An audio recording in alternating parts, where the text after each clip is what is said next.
Ons is maar net gewone mense, ons probeer doen wat ons doen en ons is dankbaar dat julle so teenwoordig is en dis eintlik jy so in die hart van hierdie reeks wat ons mee besig was die laaste paar weke en soos hy genoem het, vanaand afsluit, gewone mense. 'n Reeks wat, ek gaan dood eerlik wees, ek het hom nie uitgedink nie, Jono het iewerste verlede jaar na my toe gekom en gesê, hy het hierdie idee, hy het hierdie plan, hy het hierdie reeks naam wat hy dink goed sal wees om die jaar of die eerste aandienste af te skop. Hy moes my oortuig en ek is so bly hy het my oortuig, want hierdie reeks het oor die laaste paar weke vir my persoonlik vinnig een van my gunsteling reekse geraak wat ons al ooit gedoen het en dalk is dit omdat dit vir my persoonlik baie van toepassing is en ek nogal net baie met die idee en dit wat ons gekommunikeer het oor die laaste paar weke geresonate het, maar as jy dalk miskien vanaand by ons aansluit of vir die eerste keer hier is, wat ons basies gesê het so paar weke gelede soos ons afgeskop het met hierdie reeks, gewone mense, ons het begin deur te praat oor die idee dat gewone mense soos ek en soos jy God se gunsteling mense is. Mense wat weet dat hulle gewoon is en leef met 'n afhanklikheid, 'n bewustheid dat hulle God nodig het. Ons is dalk gewone mense, maar ons het geloof in 'n ongewone God. En die week daarna het Jono verder gepraat en hy is eintlik oor hierdie idee dat daar ongewone ontmoetings is wat ons het en wat kan plaasvind in ons lewe, selfs al is jy net 'n gewone mens. En toe verlede week so gepas, die heerlike liefdesnaweek, Valentynsnaweek, verlede week gepraat oor die idee dat gewone mense ongewone verhoudings kan beleef op grond van hoe mense daarna kyk en hoe mense dit toepas. En vanaand het ek hierdie groot voorreg en ek is so dankbaar daarvoor dat ek hierdie reeks kan afsluit en ek het dit net goed gedink. Omdat ons die laaste paar weke praat oor die idee van gewone mense, kom ons maak dit net so eenvoudig en dalk is dit ek wat nodig het om net weer my fokus hierop te skets. Vanaand wil ek dood eenvoudig eintlik hierdie vraag vra, wat is gewoon? Want as alles goed en wel, ons kan vir weke bymekaar kom en ons kan sê gewone mens dit, gewone mens dat. Ons het nodig om eers dalk dan net 'n definisie vas te maak, maar wat is dan gewoon? En om dit vanaand te doen, is ek baie opgewonde. Ek wil dit baie prakties doen. Ek wil 'n heerlike vraag vra om die aand so af te skop. Ek wil vir jou vra, hoe normaal is jy? Wie van julle sal sê jy is nogal relatief normaal? Het ons enige normale mense hierso nie gehoor dat ek is normaal, ek is so normaal soos dit kom? Kom ons vra dit anders. Wie van julle hier kan met baie confidence vanaand jou hand opsteek en sê ek is definitief my ma se normaalste kind? Enige iemand wat weet ek is definitief my ma se normaalste kind? Ek kan met julle relate. Ek is my ma se enigste kind, so ek is outomaties haar normaalste kind. Ek is baie trots op dit. Dit is vir my nogal belangrik om te weet en om te glo dat ek my ma se normaalste kind is. Maar as jy hierdie vraag moet antwoord, of as jy dink aan die idee, is jy normaal? Wat maak jou meer normaal as iemand anders? Hoe definieer jy dit?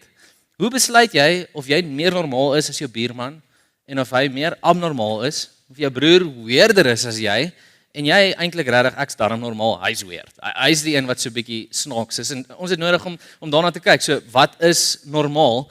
Ons kan 'n normaal toets doen. Hier is sommer net 'n eie toets wat ek uitgewerk het, 'n paar vrae en ek wil jy moet deelneem asseblief.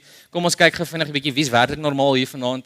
Jy moet dit met confidence doen. Jy moet trots wees hierop as jy glo hierdie is normaal.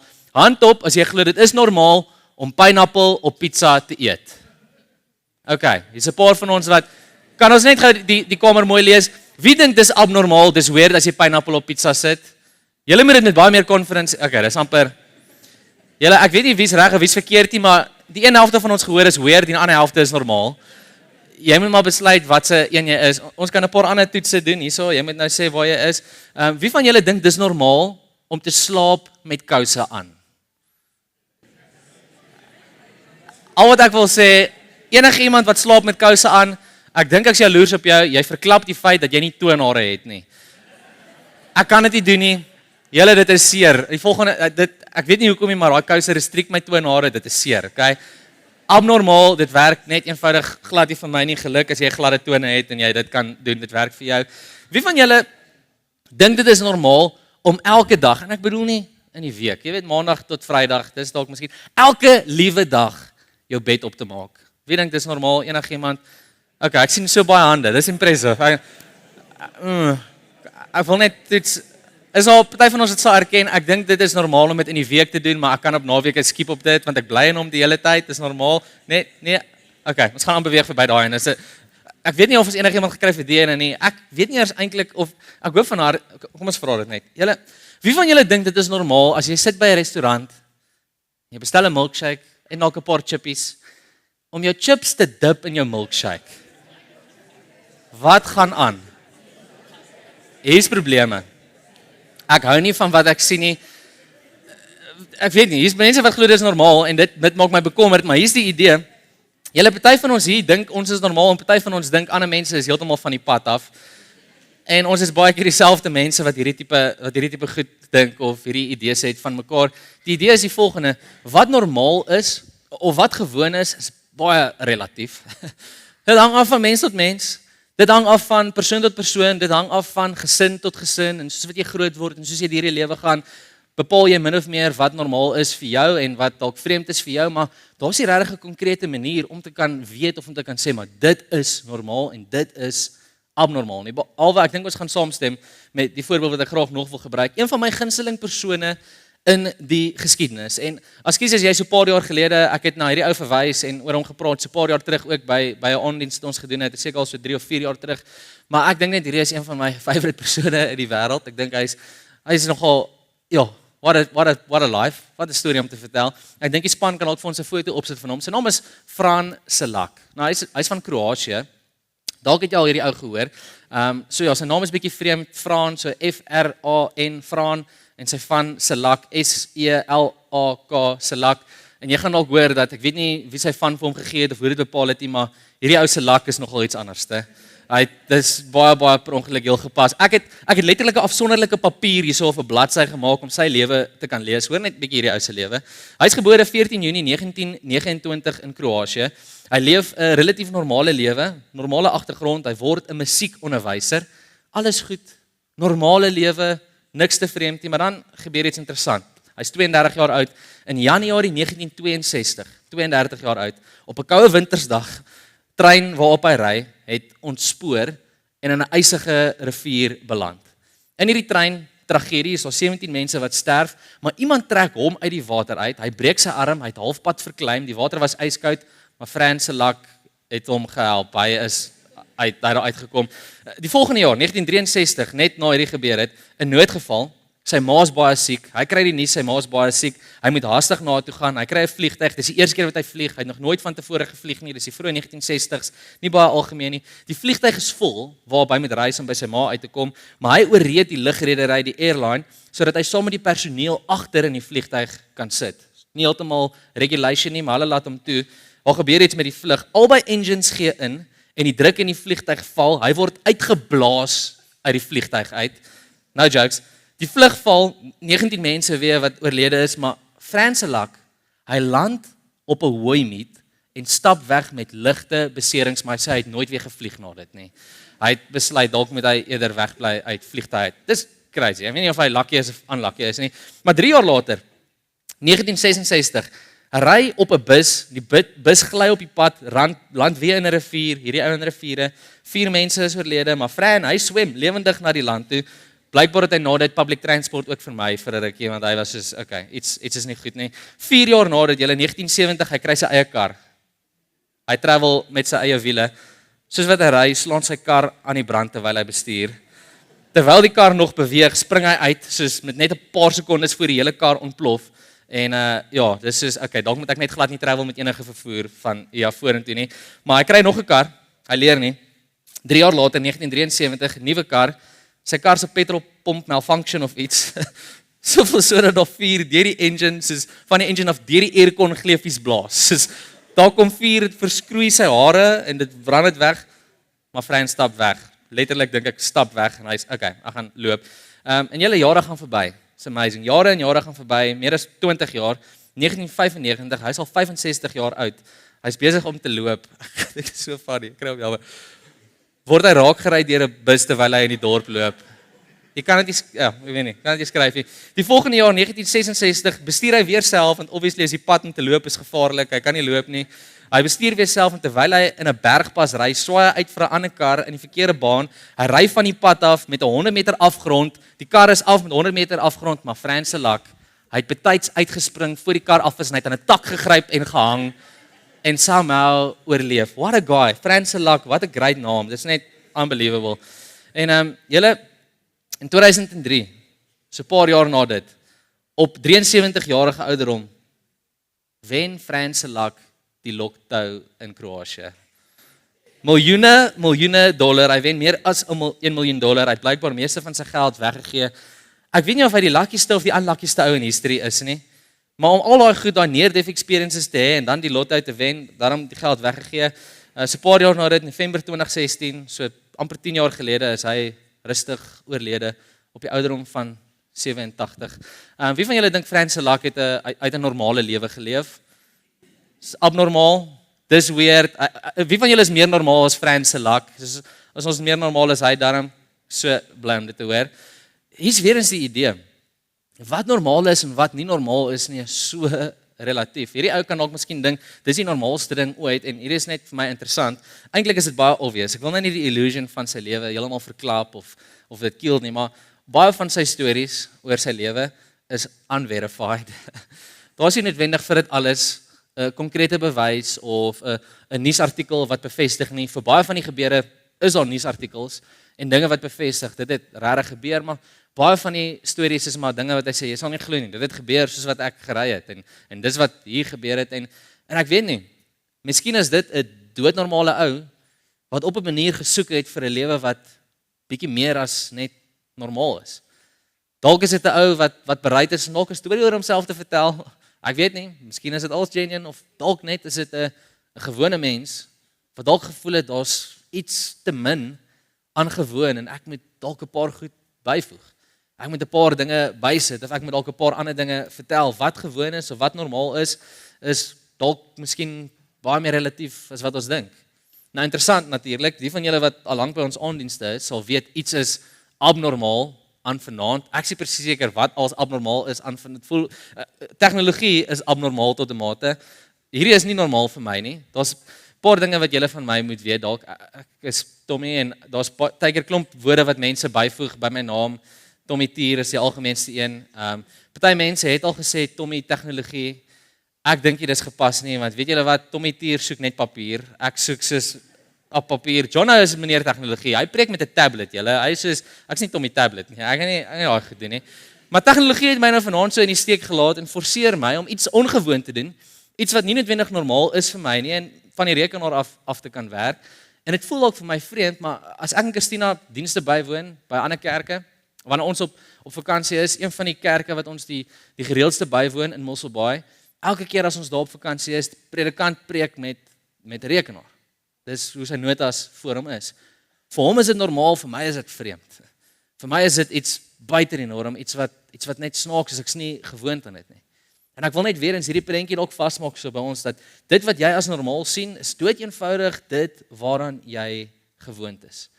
Maar ons is besig met hierdie reeks gewone mense. Ons sluit hom vanaand af. Ons vra hierdie vraag: wat is gewoon? En die rede hoekom ek vanaand hierdie vraag wil vra en vir jou 'n geleentheid wil gee om dalk selfs erns te maak met dit in jou lewe. Wat is gewoon? Dis 'n goeie vraag. Wat is gewoon? Wat is normaal? Is die volgende: van dit waaraan jy gewoond is, dis dit wat jou vorm. Dit wat vir jou normaal is, dit wat vir jou gewoond is, dis die dinge in die lewe wat jou vorm. Gewoontes. Dit wat elke dag gebeur. Dit wat nie die vreemde dinge is. Jy kyk, daar's groot dinge wat in ons lewens gebeur. Elke nou en dan is daar 'n massive ding wat 'n impak het op jou lewe. Maar ek dink ons is baie keer blind vir die absolute krag wat in die eenvoudige, alledaagse, gewone dinge is. Dit wat gewoon is vir ons, wat se impak dit op ons lewe maak en hoe dit ons baie meer vorm as wat ons dalk wil glo. As jy dink aan die doelwitte wat jy vir jouself stel, dit wat jy dalk wil bereik in die lewe, dit wat jy as ek sal suksesvol wees as ek hierdie gaan uitkom. Hoe amazing is dit nie om groot drome te hê en om te, ek gaan daaraan dink, ek gaan daaroor droom, ek glo en ek vertrou dat dit iets is wat ek eendag sal kan bereik nie. Maar wanneer jy begin dink aan wat vir jou normaal is, wat vir jou gewoon is, die gewoontes in jou lewe, dis die dinge wat gaan bepaal of jy daar uitkom. James Clear het 'n boek geskryf vir Atomic Habits en hy sê hierdie stelling: you don't rise to the level of your goals, you fall to the level of your systems. Anders gestel, jy styg nie uit in die lewe na hoe groot jou droom is of hoe abnormaal, hoe buitensporig die dinge is wat jy wil bereik nie. Jy land, jy sak af tot op die vlak van dit wat vir jou gewoon is. Vir dit wat vir jou alledaags is, jou gewoontes is wat eintlik die impak het. En een van die stories wat hierdie reeks geïnspireer het, wat so baie met my hart praat en hoekom hierdie een van my gunsteling reekse geraak het, is Jesus se volgelinge, gewone mense soos ek en jy, en Petrus en Johannes, wat beskryf word as gewone mense, wat ongewone dinge doen. Handelinge 4 vers 13, die eerste gedeelte sê, die raadslede was verbaas toe hulle Petrus en Johannes se waagmoed sien, want hulle het besef dis gewone mense sonder enige besondere opleiding.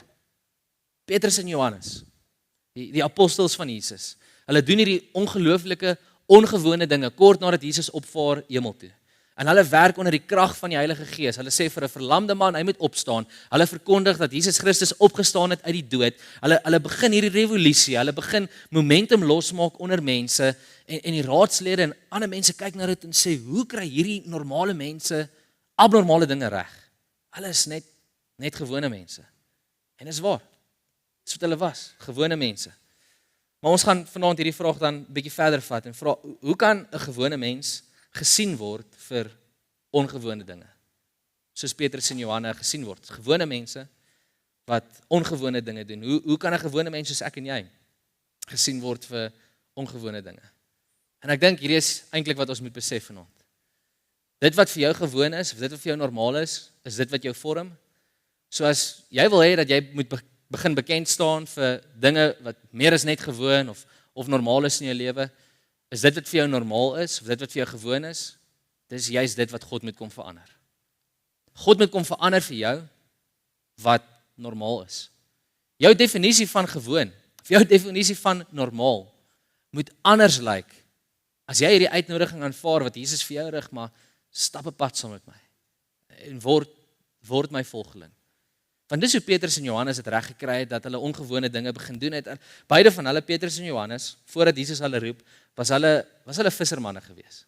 Ons het 'n bekende gedeelte, hoe Jesus eintlik die vis laat vermeerder, soveel so dat die net begin skeur, en dan hulle roep, maar volg my, word my volgeling, word my disipel, stap 'n pad saam met my. Lukas 6 vers 11 sê, en toe hulle aan wal kom, het hulle alles net so laat lê en Jesus gevolg. Met ander woorde, vir hierdie manne was dit normaal gewees om elke liewe dag uit te gaan op die see van Galilea, uit te gaan op 'n bootjie en te gaan visvang. Dis wat normaal is. Maar Jesus gee 'n uitnodiging, volg my, en hulle los hulle ou normaal agter. Hulle los dit wat altyd gewoon was en kry 'n nuwe gewoontes wat vir hulle begin vorm word. En in Matteus word dit so 'n bietjie anders gestel. Matteus 4 vanaf vers 21 sê dit, 'n entjie verder het hy twee ander broers gesien, Jakobus, die seun van Zebedeus, en sy broer Johannes. Dis die twee broers, Jakobus en Johannes.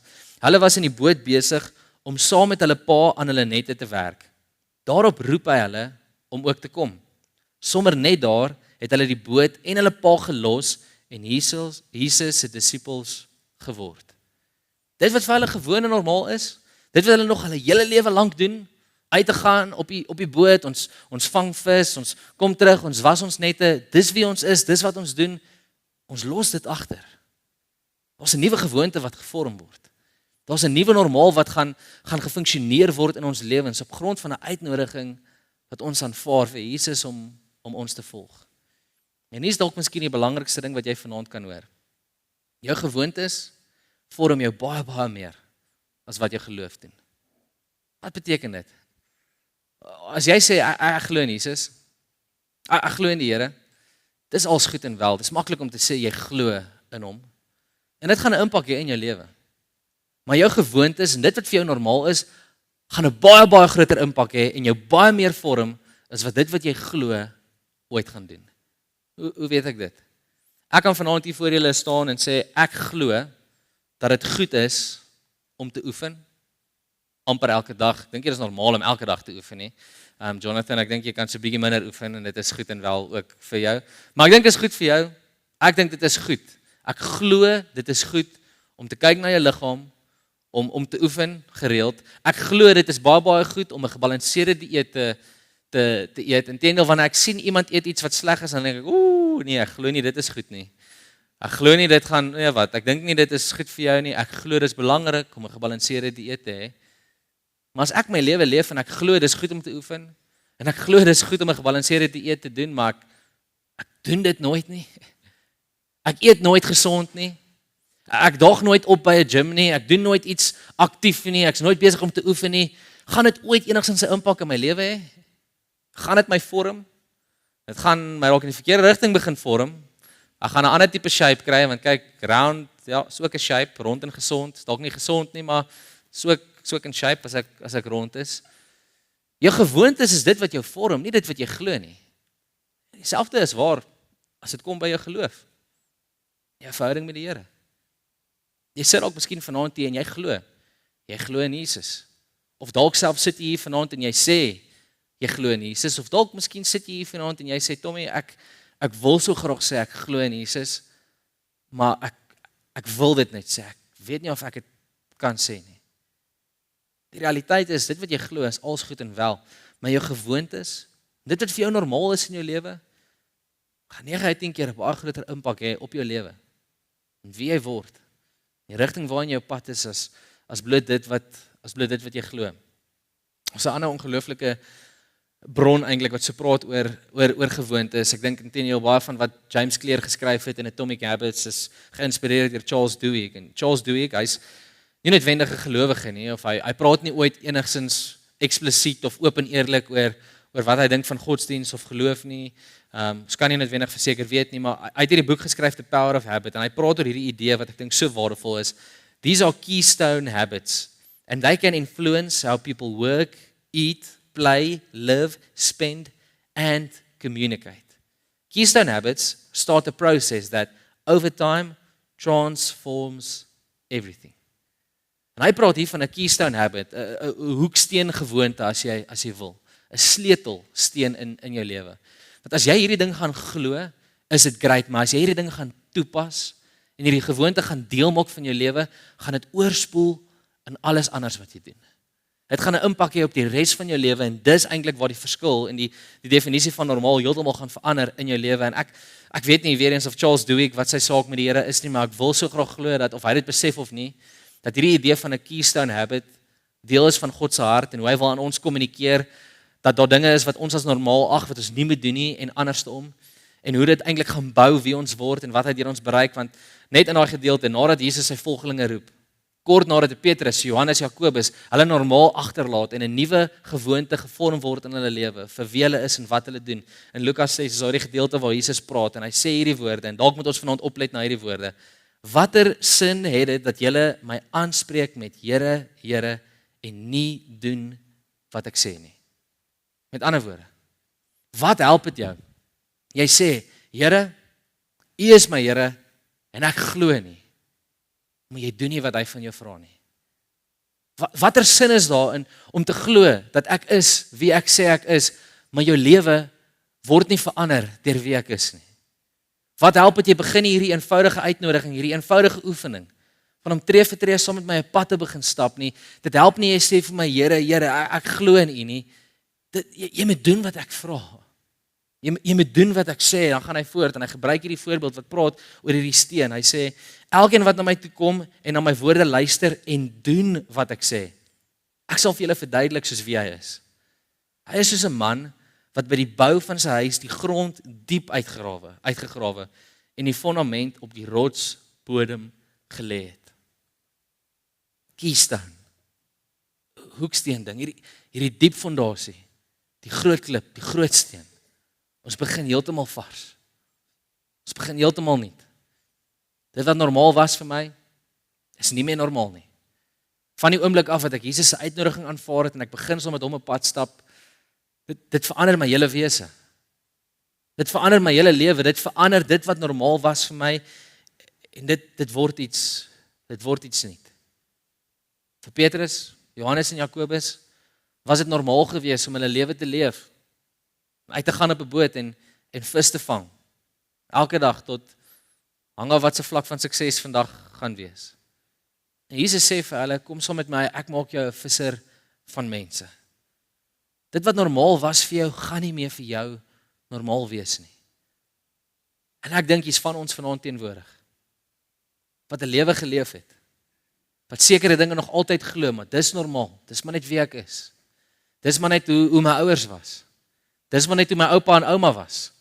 Dis maar net hoe ons buurde doen. Dis maar net hoe dit gaan in ons familie. Dis maar net hoe dit werk hier in Suid-Afrika. Dis maar hoe almal by die werk praat. Dis maar hoe almal omgaan en dit doen. Dis maar normaal vir ons. En Jesus roep jou om regtig te vra, maar is dit wat ek jou vra om te sien as normaal? Is dit die manier hoe jy na dit moet kyk? Of het jy nodig om 'n nuwe normaal te kry? So vanaand wil ek hierdie vraag eintlik vir jou vra, 'n geleentheid so tot introspeksie. Wat is gewoon vir jou? Wat is normaal vir jou in jou lewe? As jy dink spesifiek aan die areas van jou lewe, vir jou gedagtes, wat is gewoon vir jou? Hoe lyk jou gedagtes gewoonlik? As jy na jou gedagtes moet kyk deur die loop van 'n dag, deur die loop van 'n week, wat is die algemeenste? Wat is gewoon? Hoe lyk jou skedule? Hoe lyk jou roetine gewoonlik? Hoe lyk jou tyd? Wat is vir jou gewoon? Wat is vir jou normaal? Waar spandeer jy tyd? Waaraan dink jy? Hoe lyk jou verhoudings? Wat is normaal vir jou in jou verhoudings? Wat is normaal vir jou wanneer daai konfliksituasie opdaag, wanneer daai uitdaging oor jou pad kom, wanneer daai geveg dalk moontlik uitbreek? Hoe reageer jy normaalweg? Wat is vir jou gewoon en normaal? En ek wil regtig hê ons moet vanaand prakties hieroor dink. As ons die volgende kan doen. As ek jou foon kan vat en ek kan gaan kyk op jou foon. Maar hoe lyk jou screen time byvoorbeeld? Of ons kan kyk na jou WhatsApp. Hoe lyk jou laaste 100 boodskappe? Wat is die boodskappe wat jy stuur? Wat is die taal wat jy gebruik? Wat is die manier wat jy praat? Waar spandeer jy tyd op social media? Hoe lyk die dinge wat jy op jou foon doen? Wat is vir jou gewoon? Wat is vir jou normaal? As ons die voorreg kan hê om op 'n manier te kan kyk na jou daaglikse skedule en jou roetine, is dit vir jou gewoonte? Is dit vir jou normaal om tyd te spandeer saam met die Here? Is dit vir jou vreemd? Is dit iets wat jy nie heeltemal kan verstaan of kan toepas nie? Dit wat vir jou gewoon is, dit wat vir jou normaal is, dit gaan jou baie meer vorm as wat jou geloof ooit gaan doen. Iemand het dit een keer op hierdie manier gesê en ek's mal oor hierdie woorde, al klink dit dalk miskien so 'n bietjie hard. Jy kan sê jy's 'n volgeling van Jesus, jy kan sê jy's 'n Christen, maar die realiteit is jy's 'n disipel van dit wat jy doen. Nie 'n disipel van wat jy glo nie. Dit wat jy doen, dit wys wat jy werklik glo en wys wie jy werklik volg. En wat ek graag persoonlik wil doen en voor wil bekend staan, is baie dinge. Ek kan 'n lang lys noem. Is nie noodwendig dat ek 'n abnormale mens is, of dat ek hierdie buitensporig heilige persoon is, of hierdie persoon wat op 'n manier al die antwoorde het, of alles uitgefigure het nie. Julle, dit sou great wees, en dit sou ook nice gewees het. Ek is okay daarmee. Dis hoekom hierdie reeks so groot impak op my lewe persoonlik het. Ek is okay daarmee om bekend te staan as 'n gewone mens. Want dis wat Petrus en Johannes ook beleef het. Hulle het bekend gestaan, was beskryf as gewone mense. Maar hulle was bekend vir hulle verhouding en hulle verbintenis met iets en iemand wat nie gewoon was nie. En dis in daai gedeelte wat ons vroeër na gekyk het, Handelinge 4. Net om vir ons af te sluit. Handelinge 4 vanaf vers 13, net weer hierdie gedeelte. Die raadslede was verbaas toe hulle Petrus en Johannes se waagmoed sien, want hulle het besef dis gewone mense sonder enige besondere opleiding. Hulle beskryf nie Johannes en Petrus as hierdie abnormale, crazy tipe mense nie. Dis gewone mense sonder enige besondere opleiding, maar hier is die verskil. Hulle het hulle ook herken as mense wat saam met Jesus was. Hulle sien raak gewone mense wat tyd spandeer het, 'n gewoonte gemaak het om saam met Jesus te wees. Dis waar die verskil in kom. En dan is dit so ongelooflik in vers 17 die reaksie van 'n Petrus en hoe hulle eintlik uitlig waarop ons moet fokus. Dit sê maar om te keer dat dit nog verder onder die volk versprei. Dis nou die verkondiging, die boodskap van Jesus wat opstaan uit die dood uit. Sê die raadslede, kom ons dreig hulle om nie weer met iemand in die naam van Jesus te praat nie. Hulle roep toe die apostels weer in en beveel hulle om glad nie verder iets in die naam van Jesus te verkondig of te leer nie. Petrus en Johannes het egter in reaksie vir hulle gesê, dink julle God wil hê dat ons eerder aan julle gehoorsaam moet wees as aan hom? Dink julle God wil hê ons moet aan julle gehoorsaam wees of aan hom? En dis die vraag wat ek vanaand vir myself vra. Dis okay as daar dinge is wat vir my normaal is, wat vir jou abnormaal is. En andersom. Dis my die ongelooflike ding van wie God is. Hy is lief vir jou, maak nie saak wie jy is, of van waar jy kom, hoe weird jy is, hoe normaal jy is nie. Hy ken jou. En hy is lief vir jou. En hy roep jou om hom te volg. Hy roep jou om hom te ken. Hy roep jou om gehoorsaam te wees aan hom. Nie net in ongewone maniere nie, maar juis in dit wat jy dalk moontlik sien as die normaalste, gewoonste dele van jou lewe. Ek wil hê jy moet hierdie besef.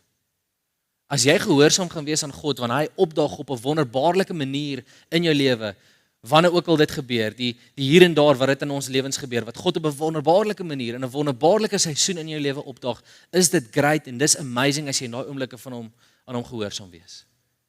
Maar ek glo God, hy verdien meer.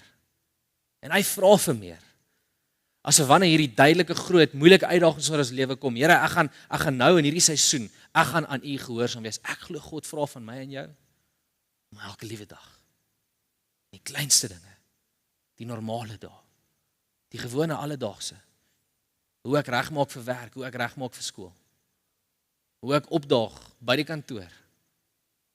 Hoe ek pouse met my vriende gesels of hoe ek reageer wanneer ek vanaand by die huis kom. My vrou in die oë kyk, my man in die oë kyk, hoe ek met my kinders praat, met my bure omgaan.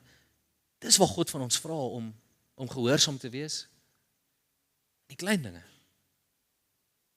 Die dinge wat so gewoon en alledaags en normaal is. Ons kan dit op hierdie manier net saamvat eintlik weer. God verwag nie van gewone mense om buitengewoon te wees nie, maar om gereeld, elke dag, die hele tyd konstant, gehoorsaam en getrou te wees. In die klein, gewone doodnormale dinge. So ek wil vra dat daar waar jy sit, jy vir 'n oomblik so jou oë sal sluit. En soos jy hierdie geleentheid vat om dalk net weer nog eenmaal introspeksie te doen oor hierdie idee. Wat is normaal vir jou? Hoe lyk jou gewone lewe gewoonlik? Hoe groot deel van jou gewone lewe is God deel van? En wat is dalk in jou lewe vir jou so gewoon en so normaal, waar God glad nie 'n rol in vertolk nie? En dis dalk moontlik juist waar hy vanaand vir jou vra. Maak my deel van hierdie ook. Trek my in hierdie absoluut doodnormaal, doodgewone dele van jou lewe ook. Hemelse Vader, dankie dat ons vanaand hierdie voorreg kan hê om net ons harte te rig op hierdie waarheid. Ons is gewone mense. En dit is nie 'n bad ding om te sê nie, Here, dit is 'n voorreg om dit te kan sê. Dit is 'n voorreg om dit te kan sê, want vanaand kan ons weer onsself herinner, al verstaan ons nie hoekom nie, al weet ons nie presies hoe of hoekom nie, Here, U is lief vir gewone mense, soos ons. Dankie, Here, dat ons kan sê, gewone mense, U gunsteling tipe mens is. Maar dankie, Here, dat gewone mense ongewone dinge kan beleef, op grond van ons geloof in 'n ongewone God. Dankie, Here, dat daar terselfdertyd niks gewoon is aan U liefde nie. Dit is so abnormaal en so groot, maar tog, Here, ontmoet dit ons elke liewe dag op doodgewone maniere. Terselfdertyd is U liefde abnormaal en so gewoon. So deel van wie ons is in ons lewens. En Here, ons het vanaand hierdie voorreg om te kom en erken en bely. Baie keer dan sluit ons uit die normaalste dele van ons lewe, want ons dink dalk miskien, dit maak nie saak nie, dit is te alledaags of is te gewoon, maar dit is juist daar waar U 'n rol wil vertolk. En ek wil bid, Here, dat ons vanaand hierdie keuse en hierdie besluit sal neem, om U na te jaag met ons hele lewens. Dat dit wat normaal is vir ons sal verander. Dat dit wat ons sien as gewoon, nie meer ons eie definisie sal wees nie, maar dat U dit sal kom definieer vir ons. En Here, ek bid dan bo alles, dat wanneer mense na ons kyk, wanneer die wêreld ons sien, wanneer ons tyd spandeer in die koninkryk met ander mense, mag hulle ons sien en ons beskryf as gewone mense wat naby aan U is en tyd saam met U spandeer het. Mag dit vir ons prioriteit wees, Here. Ons dankie vir dit. In Jesus naam alleen. Amen. Amen. Ek wil jou so uitnooi en uitdaag eintlik om hierdie week anders te dink oor wat normaal is en wat gewoon is en gaan vat jou doodnormale, doodgewone lewe en gee dit vir God. Want hy 'n nuwe definisie van gewoon rondom dit kan sit. En as jy beleef binne hierdie week soos wat jy dit gaan doen, dit gaan toepas, dat dit nie altyd maklik is nie, dat dit baie keer uitdagend is en dat daar probleme is wat oor jou pad kom. Ek is so opgewonde om jou uit te nooi. Volgende Sondag aand skop ons af met 'n splinte nuwe reeks. Hierdie ene afgesluit. En volgende Sondag aand skop ons af met 'n reeks. Dood eenvoudig, ek het blank probleme. Ons gaan praat oor probleme, die probleme wat ons dalk in die lewe kry. Dit wat dalk miskien in die week of deur die loop van 'n dag gebeur wat ons onderkry. En daar's soveel verskillende dinge wat dit kan wees. So asseblief maak seker jy mis dit nie. Volgende week, ek het probleme en ons is gewone mense. So ons almal van hulle het dit. Mag die Here jou seën en met jou wees in hierdie week. As jy gebed benodig, is jy welkom agter te bly. Andersins, mooi loop. Sien jou volgende week. Totsiens.